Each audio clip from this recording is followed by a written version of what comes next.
नमस्कार, स्वागत है आपका ईटी नाउ स्वदेश पर। मैं हूं आपके साथ पूजा त्रिपाठी और आप देख रहे हैं स्वदेश विशेष। और देश को नई राष्ट्रीय लॉजिस्टिक्स नीति मिल गई है जो विकास की ओर बढ़ते भारत को एक नई दिशा देगी। उम्मीद है कि नीति के लागू होने के बाद कारोबारियों को अपने सामान की सप्लाई में आने वाली समस्याओं का हल मिलेगा, साथ ही साथ माल ढुलाई में भी राहत मिलेगी। आखिर क्या है ये नीति, पहले आपको ये दिखा देते हैं।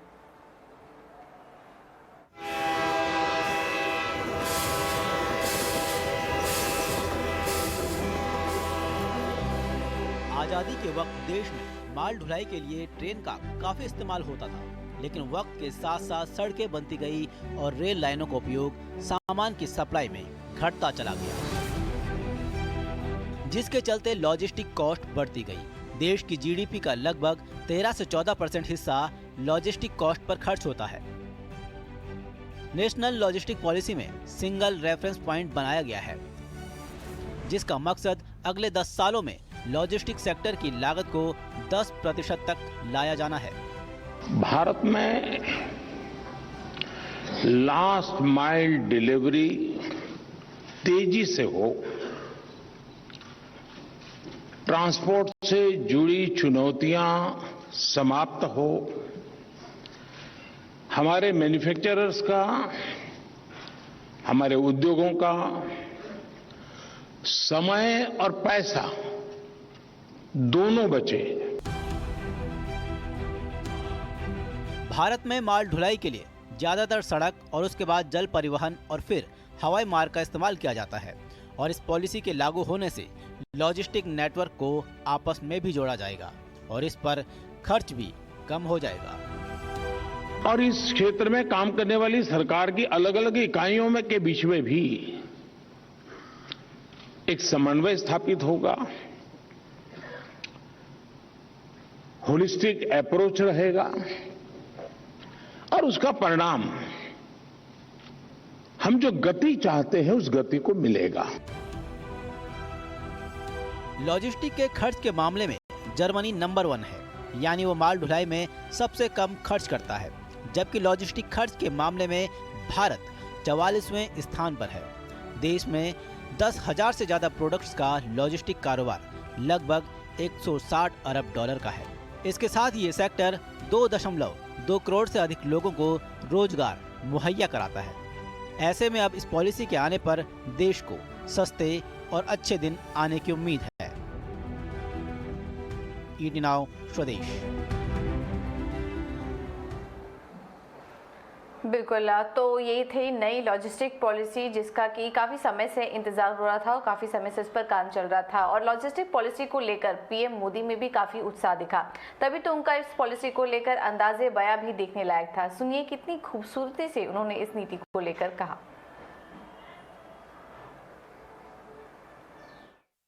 आज प्रातः चिता छोड़ना और शाम को लॉजिस्टिक पॉलिसी का कोई मेल तो है ही जी,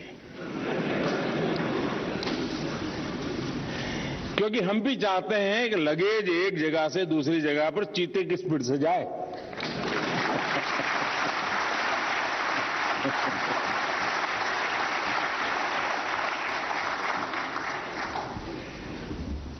देश उसी तेज गति से आगे बढ़ना चाहता है।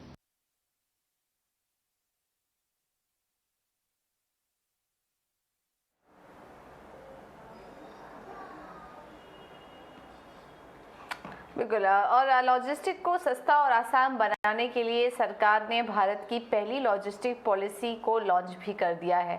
इस पर हमारी सहयोगी मेघना मित्तल ने DPIIT सेक्रेटरी अनुराग जैन से खास बातचीत किया, ये आपको सुनवा देते हैं। इंडिया की जो पहली लॉजिस्टिक्स पॉलिसी है वो लॉन्च हुई है, जिसके चलते हम एक्सपेक्ट कर रहे हैं कि लॉजिस्टिक्स सेक्टर में एक बड़ा चेंज आएगा। उसके मेजर पॉइंट्स क्या हैं? लॉजिस्टिक पॉलिसी लॉन्च की गई है। एक पीएम गति शक्ति पिछले साल उन्होंने लॉन्च किया था, नेशनल मास्टर प्लान, उससे इंफ्रास्ट्रक्चर सुधरी, पर पूरे तरीके से लॉजिस्टिक एफिशिएंसी बढ़ाने के लिए उसके साथ उसके systems, processes, skilled man power, ये सब चीज़ों को सुधारने की ज़रूरत है। तो लॉजिस्टिक पॉलिसी इन तीनों चीज़ों को टारगेट करती है। इसमें यूलिप जैसा एक प्लेटफॉर्म है, ई-लॉक्स जैसा सिस्टम है, एजुकेशनल कोर्सेज हैं, स्टैंडर्डाइजेशन ऑफ सारे जो लॉजिस्टिक चीज़ों के स्टैंडर्ड्स हैं उनका वॉलंटरी स्टैंडर्ड्स इंडस्ट्री के साथ बैठ के वर्कआउट किया गया, उसका पब्लिकेशन है। तो इस प्रकार से ये सारी चीज़ें एफिशिएंसी बढ़ाने के लिए लॉजिस्टिक पॉलिसी में शामिल की गई है। अगर हम यूलिप्स की बात करें, जो एक सिंगल इंटरफेस के तौर पे जो डेवलप किया गया है, उसके चलते क्या बेनिफिट मिलेगा बिजनेसेस को? आज की तारीख में यदि कोई कंपनी लॉजिस्टिक पे काम कर रही हो तो उसको 7 विभिन्न डिपार्टमेंट के 30 अलग अलग प्लेटफॉर्म्स पे काम करना पड़ता है। जैसे रेलवे मिनिस्ट्री का अलग अलग प्लेटफॉर्म्स हैं, रोड मिनिस्ट्री के अलग अलग प्लेटफॉर्म्स हैं, शिपिंग के अलग हैं, सिविल एविएशन के अलग हैं, कस्टम्स के अलग हैं, कॉमर्स के अलग हैं। इन 7 मिनिस्ट्रीज़ के 30 अलग अलग प्लेटफॉर्म्स को मिलाकर एक प्लेटफॉर्म पे APIs के थ्रू जोड़ दिया गया है। जिस प्रकार से UPI के ऊपर व्हाट्सएप पे, गूगल पे बना के लोगों ने लोगों की ज़िंदगी आसान की, तो UPI के इक्विवेलेंट एक प्लेटफॉर्म ये हमारा यूलिप है। इसके ऊपर लोग यूज़ केस बना सकते हैं और एक ही कागज़ के साथ आप पूरी ट्रैकिंग कर सकते हैं। यदि आपको आज अपने ट्रक के ऊपर कंटेनर से रेलवे के ऊपर गया, रेलवे से आगे शिप के ऊपर गया, आपको अलग अलग हर सिस्टम पे जाके ट्रैक करना पड़ता है। यूलिप के माध्यम से आप एक ही सिस्टम से ट्रैक कर सकते हैं। इसी प्रकार से अभी किसी व्यक्ति को, आज कोई मैन्युफैक्चरर को 50 ट्रक हायर करने, तो वो जो 50 ट्रक हैं हायर करने के लिए उसे देखना है कि ट्रक उसके ठीक हालत में है कि नहीं, उनके ड्राइवर्स के लाइसेंसेस ठीक है कि नहीं, उसको 50 बार ट्रक का 50 बार ड्राइवर का हिसाब जाके वाहन और उस पर देखना पड़ेगा, ट्रक के उसके लाइसेंस की स्थिति के लिए, सारथी पे और वाहन पे। अब ये सिस्टम यूलिप के थ्रू वो यदि सारे को एक्सेल शीट में एक साथ लेके डाल देगा तो 50 ट्रक 50 ड्राइवर की पूरी हिस्ट्री, कि उनका लाइसेंस एक्सपायर तो नहीं है, उसकी इंश्योरेंस तो पूरी है, उसकी फ़िटनेस कब हुई, उसका पॉल्यूशन चेक कब हुआ, उसको एक साथ देखने को मिल जाएगा। और यदि कोई चीज़ ठीक नहीं होगी, उसे लाल कलर में दिख जाएगी, तो वो अपने आप ट्रांसपोर्टर के साथ कह सकता है कि इस ट्रक को आप बदलिए। तो इस प्रकार से उसकी ज़िंदगी आसान होगी।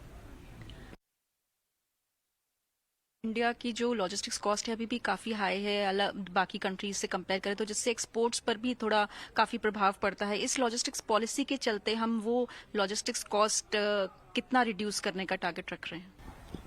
इस समय लोगों के स्टडीज से माना जाता है कि इंडिया की लॉजिस्टिक कॉस्ट 13-14% है, ग्लोबल स्टैंडर्ड करीब 8% है। हम लोगों ने पॉलिसी में अपना जो स्टेटमेंट रखा है कि हमें इसे ग्लोबल बेंचमार्क तक पहुंचाना है। कुल मिला के जब लॉजिस्टिक कॉस्ट की बात होती है, इसके 4 कंपोनेंट्स होते हैं: ट्रांसपोर्टेशन, वेयरहाउसिंग, इन्वेंट्री और एडमिनिस्ट्रेटिव कॉस्ट। हर आइटम को अलग अलग टारगेट किया जा रहा है कि इसकी कॉस्ट कैसे कम की जाएगी। तो जब चारों आइटम में जो अलग अलग टारगेटिंग होएगी तो हमारी विश्वास है कि इसको हम 2030 तक ग्लोबल स्टैंडर्ड पर ले आएंगे। प्राइम मिनिस्टर ने ये कहा कि इस लॉजिस्टिक्स पॉलिसी के बाद वो एक्सपेक्ट कर रहे हैं कि चीता की स्पीड पे ट्रांसपोर्ट होगा आने वाले समय में। तो इसके चलते क्या प्रभाव आप देख रहे हैं, जो समय हम सेव कर पाएंगे लॉजिस्टिक्स पॉलिसी के चलते? जब एफिशिएंसी बढ़ेगी तो समय बचेगा। कई जगह आपने देखा होगा बॉटलनेक्स होती हैं, क्रिटिकल इंफ्रास्ट्रक्चर गैप्स होते हैं। लॉजिस्टिक पॉलिसी में जो नेशनल मास्टर प्लान के तहत हम लोग काम कर रहे हैं, उसमें क्रिटिकल इंफ्रास्ट्रक्चर गैप्स आइडेंटिफाई होते हैं, जैसे कि शिप के पोर्ट पर last mile connectivity, first mile connectivity manufacturer and पर। यदि 1000 किलोमीटर की लाइन में 100 किलोमीटर की लाइन सिंगल लेन है, तो अभी देखा गया इस प्रकार का जो एक प्रोजेक्ट आइडेंटिफाई हुआ, दिन में वहां जाने की स्पीड 15 रेक बढ़ जाएगी। वो केवल बीच का एक मिसिंग लिंक को डबल लेन करना है। तो इस प्रकार से क्रिटिकल इंफ्रास्ट्रक्चर गैप्स आइडेंटिफाई किए गए, उन प्रोजेक्ट्स को प्राथमिकता पर सैंक्शन किया जा रहा है। इसी प्रकार से एफिशिएंसी में टर्न अराउंड टाइम, अब ट्रक एक तरफ से भरा हुआ जाता है, दूसरी तरफ से खाली आता है। अब यदि विजिबिलिटी होएगी, जैसा कि यूलिप के थ्रू लोगों को दिख रहा है और लोगों ने अपने यूज केसेस बनाए, हीट मैप्स दिखाएं, तो ट्रक ए से बी गया भर के वापस उसे बी से ए खाली आना था, उसे दिख रहा है कि बगल में सी जगह पे लोड उठा सकता है, तो सी से होके आएगा, तो सी के लिए भी सस्ता पड़ेगा, टाइम हो जाएगा, क्योंकि हो सकता है कि अलग ट्रक दूसरी तरफ से आना हो, तो एफिशिएंसी आएगी, टाइम बचेगा। तो इस प्रकार से ये अलग अलग चीज़ों में, इंफ्रास्ट्रक्चर में इम्प्रूवमेंट होने से, सिस्टम्स में इम्प्रूवमेंट होने से, आदमी को जो टर्न अराउंड टाइम शिपिंग में जब विजिबिलिटी होती है तो हर चीज़ की मॉनिटरिंग होनी शुरू हो जाती है। तो जैसे आपने सुना होगा कि शिपिंग में जो टर्न अराउंड टाइम था कंटेनर का वो 44 आवर्स था, 44 घंटे, वो कम होकर 26 घंटे हो गया। वो ये जो छोटे छोटे परिवर्तन होते हैं सिस्टम में, चीज़ों को डिजिटलाइज करने से, कंटेनराइज करने से, उस पर RFID टैग लगा के मॉनिटर करने से, ऑटोमेट करने से, तो वो सारी चीज़ें इस पॉलिसी के तहत और तेज़ी से की जाएंगी। इनका काम पहले से प्रारंभ हो गया था, जो उदाहरण दिया गया। तो इन सब की वजह से कॉस्ट भी कम होगी, एफिशिएंसी भी बढ़ेगी, टाइम भी कम लगेगा। बिल्कुल, तो ये थे DPIIT सेक्रेटरी अनुराग जैन हमारी संवाददाता मेघना से बात करते हुए। इनफैक्ट मेघना इस वक्त हमारे साथ मौजूद भी हैं। मेघना, अब आपसे जानना चाहेंगे, आपने काफ़ी सारे पॉलिसी मेकर्स से बात की, इंडस्ट्री से भी आपकी बातचीत चल रही है इस नई पॉलिसी को लेकर, क्या सेंस मिल रहा है और क्यों इसे इतना बड़ा गेम चेंजर माना जा रहा है?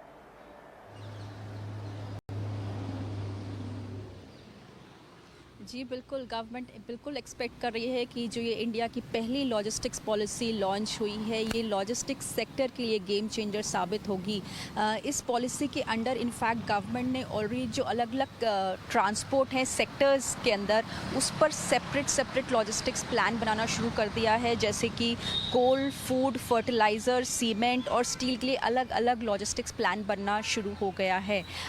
इनफैक्ट जो इंफ्रास्ट्रक्चर के जो गैप्स होते हैं वो भी आइडेंटिफाई करना शुरू कर दिए हैं। 196 प्रोजेक्ट्स आइडेंटिफाई भी किए गए हैं जिसमें क्रिटिकल इंफ्रास्ट्रक्चर गैप्स पाए गए हैं, और DPIIT ने रेलवेज़ मिनिस्ट्री से और ट्रांसपोर्ट मिनिस्ट्री से इन इंफ्रास्ट्रक्चर गैप्स को ब्रिज करने के लिए भी कहा गया है। तो जल्द ही हम ये इंफ्रास्ट्रक्चर जो गैप्स हैं वो भी मीट किए जाएंगे, और इन पर्टिकुलर हर एक सेक्टर वाइज ट्रांसपोर्ट के लिए जो प्लान बनेगा वो काफ़ी एफिशिएंसी लाएगा, ये मान रही है गवर्नमेंट। इसके अलावा जो बिजनेसेस हैं वो रियल टाइम बेसिस पर जो ट्रैक कर सकेंगे अपना कंटेनर की कहाँ पर है उनका जो ट्रांसपोर्ट है एक्चुअल रियल टाइम, वो एक बड़ा गेम चेंजर होगा। इसके अलावा जैसे कि यूलिप्स जो यूनिफाइड लॉजिस्टिक्स इंटरफेस प्लेटफॉर्म है, उसके चलते जो मल्टीपल अप्रूवल्स चाहिए पड़ते थे बिजनेसेस को, पहले 60 डिपार्टमेंट्स, 30 सिस्टम्स और 1600 फील्ड्स को इंटीग्रेट करके बनाया गया है। तो अब केवल एक जगह अप्रूवल लेने से बिजनेस का काम आसान हो जाएगा, जिससे भी एक बड़ा गेम चेंजर माना जा रहा है। इसके अलावा हम देखें कि जो अभी तक जो ज़्यादातर जो भार है ट्रांसपोर्ट का वो रोड्स पर सबसे ज़्यादा है, जबकि रोड की जो कॉस्ट पड़ती है बिजनेस को वो ज़्यादा पड़ती है शिपिंग और रेलवे से। तो उसको भी जो भार को वो डिस्ट्रीब्यूट करके शिपिंग और रेलवेज़ की तरफ बढ़ाया जाएगा, ताकि बिज़नेस की ऑटोमेटिकली जो कॉस्ट है वो कम हो जाएगी। और जैसा कि जो DPIIT सेक्रेटरी ने बताया, जो लॉजिस्टिक्स की कॉस्ट है वो ग्लोबल बेंचमार्क लेवल पर 8 to 9% 2030 तक आने की उम्मीद है। बाकी जो यूलिप्स वगैरह प्लेटफॉर्म है वो ऑलरेडी स्टार्ट हो चुका है। तो एक बड़ा गेम चेंजर इस पूरी पॉलिसी को माना जा सकता है। इनफैक्ट जिसके रिजल्ट्स जो हैं वो गवर्नमेंट मान रही है कि इमीडिएटली विजिबल होंगे। 2030 तक कॉस्ट कम हो जाएगी, लेकिन बाकी जो यूलिप्स वगैरह प्लेटफॉर्म है उसका फ़ायदा बिजनेस को इमीडिएटली मिलना शुरू हो जाएगा।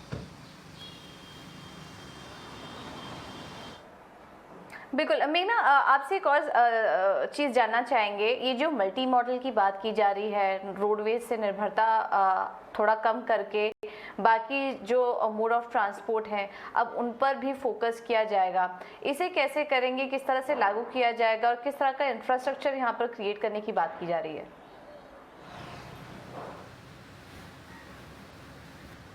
जी, अगर हम देखें अभी जो फ़िलहाल के डेट में जो रोड पर जो ट्रांसपोर्ट होता है उसकी जो बिज़नेस को कॉस्ट पड़ती है वो ₹2.70 पर टन को ट्रांसपोर्ट करने के लिए पर किलोमीटर पड़ती है, और जो रेलवे से होती है वो ₹1.40 पर टन पर पर किलोमीटर, और जो वाटरवेज से देखें तो वो है ₹1.60 पर टन पर किलोमीटर।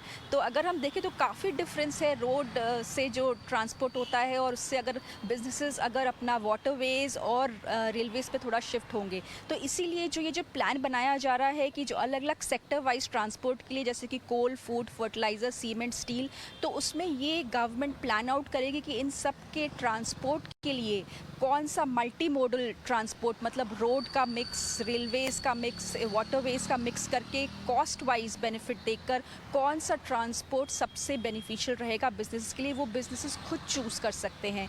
तो इसीलिए जो बर्डन है वो भी रोड ट्रांसपोर्ट पर वो भी कम हो जाएगा, क्योंकि फ्यूल का जो कंजम्पशन है वो भी गवर्नमेंट होप कर रही है इससे कम हो जाएगा। तो रेलवेज और शिपिंग पर जो डिस्ट्रीब्यूट हो जाएगा जो मल्टी मोडल लॉजिस्टिक्स के चलते, उससे एक बड़ा फ़ायदा बिजनेसेस को मिलेगा, क्योंकि कॉस्ट भी काफ़ी कम हो जाएंगे। बिल्कुल। मेघना, आप बने रहिए हमारे साथ। इस बीच जो इंडस्ट्री के व्यूज़ निकल कर आ रहे हैं इस पॉलिसी को लेकर, क्योंकि हाल फिलहाल में हम देख रहे थे कि जैसे ही न्यूज़ आई और इस खबर की बात होने लगी, हमने देखा कि लॉजिस्टिक शेयरों में काफ़ी ज़्यादा एक्शन बना हुआ था, काफ़ी अच्छी तेज़ी भी मार्केट में देखने को मिली है। तो ऐसे में हम लगातार लॉजिस्टिक कंपनियों के साथ भी चर्चा कर रहे हैं, उनके साथ बातचीत कर रहे हैं, और टीसीआई एक्सप्रेस के एमडी चंदर अग्रवाल का कहना है कि नेशनल लॉजिस्टिक पॉलिसी का फायदा पूरी इंडस्ट्री को मिलेगा।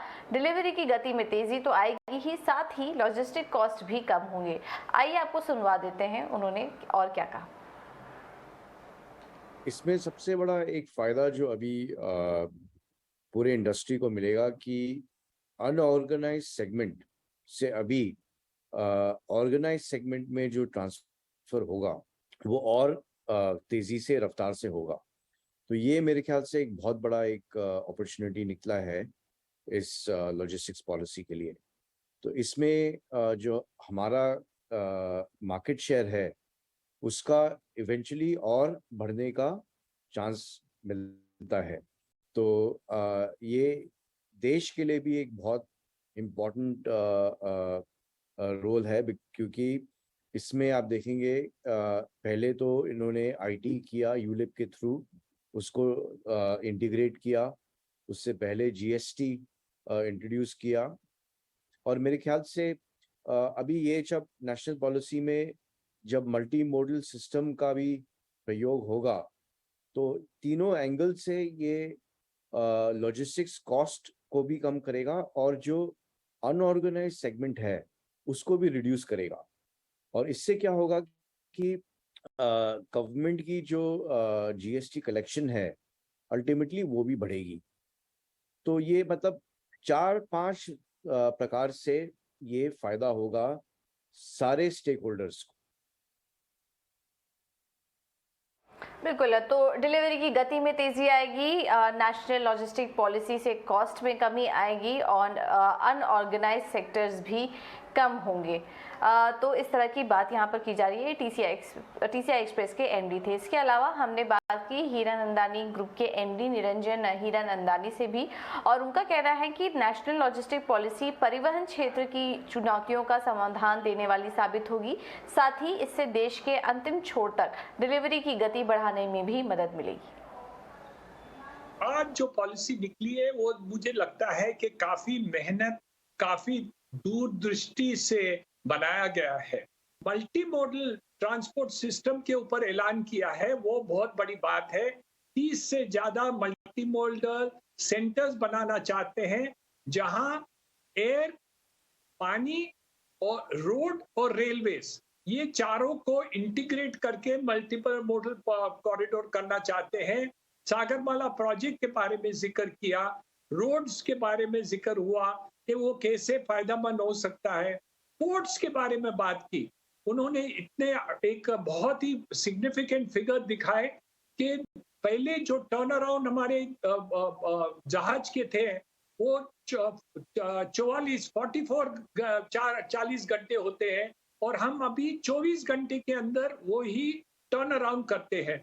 तो वो ही बहुत बड़ी बात है कि इंटरनेशनल ट्रेड में शिप्स को आप जल्दी से जल्दी टर्न अराउंड करें तो वो बहुत ही लोगों को फायदा होता है। हमारा कॉस्ट ऑफ ट्रांसपोर्ट और शिप्स को उतना वो कम फ्रेट का चार्ज होता है। तो ये सब देखना जाए तो हम देखें कि बहुत ही बात है।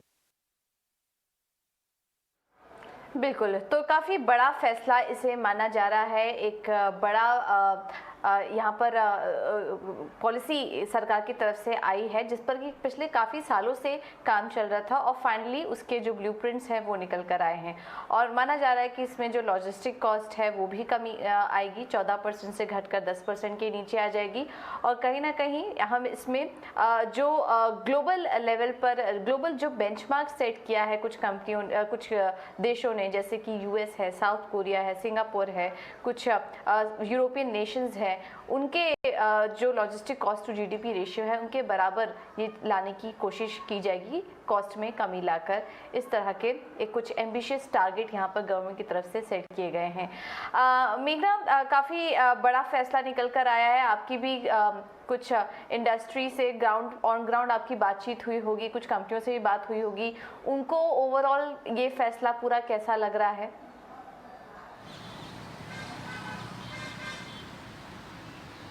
जी बिल्कुल, जो इंडस्ट्री है वो काफ़ी उत्साहित है इस फैसले से। याद रखिए कि काफ़ी समय से ये पेंडिंग थी लॉजिस्टिक्स पॉलिसी, क्योंकि ये प्री पैंडमिक जब हुआ था उसके पहले से ये पॉलिसी अनाउंस हो गई थी, लेकिन क्योंकि पैंडमिक के चलते काफ़ी डिले हुआ है पॉलिसी में, तो इसके चलते जब फाइनली पॉलिसी आ गई है तो स्पेशली एक्सपोर्टर्स को काफ़ी फ़ायदा होगा, क्योंकि उनकी हमेशा ये कंप्लेंट रहती थी कि जो लॉजिस्टिक्स कॉस्ट है इंडिया में वो काफ़ी हाई है, हम जानते हैं, जिसकी वजह से एक्सपोर्ट्स भी काफ़ी अनकॉम्पिटिटिव हो जाते हैं क्योंकि वो कॉस्ट ऐड हो जाते हैं। जब ये कॉस्ट अपने आप लॉजिस्टिक्स के कम आएंगे तो एक्सपोर्ट जो है इंडिया का वो भी बढ़ेगा, तो इसलिए एक्सपोर्टर्स को एक बड़ा फ़ायदा होने वाला है। याद रखिए जो गति शक्ति मास्टर प्लान था ये कॉम्प्लीमेंट्री बनाई गई है लॉजिस्टिक्स पॉलिसी उसके लिए, ताकि एफिशिएंसी इम्प्रूव हो, टर्न अराउंड टाइम इम्प्रूव हो। ये हम जानते हैं कि जो कंटेनर्स का, याद रखिए जो टर्न अराउंड टाइम था वो पहले 44 आवर्स था, जिसको ऑलरेडी रिड्यूस करके 26 आवर्स पर ला चुकी है गवर्नमेंट। तो ये ऑलरेडी जो पॉलिसी है ये 8 साल से लगातार प्रोसेस में थी, तो इसलिए इसका जो इम्पैक्ट है वो हम ऑलरेडी देख रहे हैं ग्राउंड पे। जैसे कि जो एक ई-लॉग पोर्टल भी बनाया है गवर्नमेंट ने, उसमें जो पॉलिसी रिलेटेड जो प्रॉब्लम्स होंगे बिजनेसेस के वो ई-लॉग पे अपना डायरेक्ट इशू इस पे कर सकते हैं, उसको लिख सकते हैं, और जो सेक्रेटरीज़ का एक ग्रुप है वो इसको डायरेक्टली हेयर करेगा पॉलिसी के जो भी इश्यूज़ का बिजनेसेस फेस कर रहे हैं। तो ये एक बड़ा गेम चेंजर साबित होगा बिल्कुल लॉजिस्टिक्स सेक्टर के लिए। अगर हम देखें कि एक तो मल्टी मोडल जो ट्रांसपोर्ट है, क्योंकि या फिर केवल एक तरह के ट्रांसपोर्ट पर निर्भर नहीं करेंगे बिजनेस, मल्टी मॉडल ऑप्ट कर सकते हैं, जो एफिशिएंसी है वो इम्प्रूव होगी, कंटेनर वगैरह के जो टर्न अराउंड टाइम है वो ऑलरेडी इम्प्रूव हो गया है। तो एक बड़ा गेम चेंजर बिल्कुल साबित होगी ये इंडस्ट्री के लिए। बिल्कुल मेघना, बहुत बहुत शुक्रिया आपका हमें समय देने के लिए और इस पॉलिसी पर डिटेल में हमसे बात करने के लिए। तो मेघना काफ़ी क्लोजली इसको ट्रैक कर रही थी, पॉलिसी मेकर्स से और इंडस्ट्री से भी उन्होंने बात की और एक पूरा यहाँ पर समरी हम आपके सामने लेकर आए नेशनल लॉजिस्टिक पॉलिसी को लेकर। चलिए अब आगे बढ़ते हैं और एक और खबर का रुख करते हैं। कर्नाटक सरकार ने हाल ही में ग्लोबल स्टार्टअप चैलेंज वेंचुराइज लॉन्च किया है। इस चैलेंज का मकसद मैन्युफैक्चरिंग और सस्टेनेबिलिटी से जुड़े ग्रोथ स्टेज स्टार्टअप्स को मान्यता दिलाना, रिवॉर्ड और सपोर्ट करना है। ये ग्लोबल चैलेंज दुनिया भर की कंपनियों ने अपने सॉल्यूशंस पूरी दुनिया के सामने रखने और मजबूत नेटवर्क बनाने में एंटरप्रेन्योर्स की सहायता करेगा। इस ग्लोबल चैलेंज के विजेताओं के लिए $1 लाख का नकद इनाम भी रखा गया है।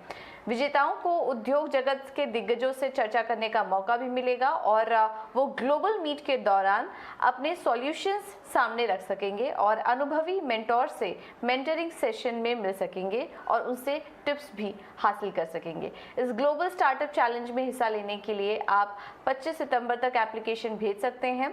तो अगर आप ग्लोबल स्टार्टअप चैलेंज में हिस्सा लेना चाहते हैं तो देर न करें और तुरंत अप्लाई करें।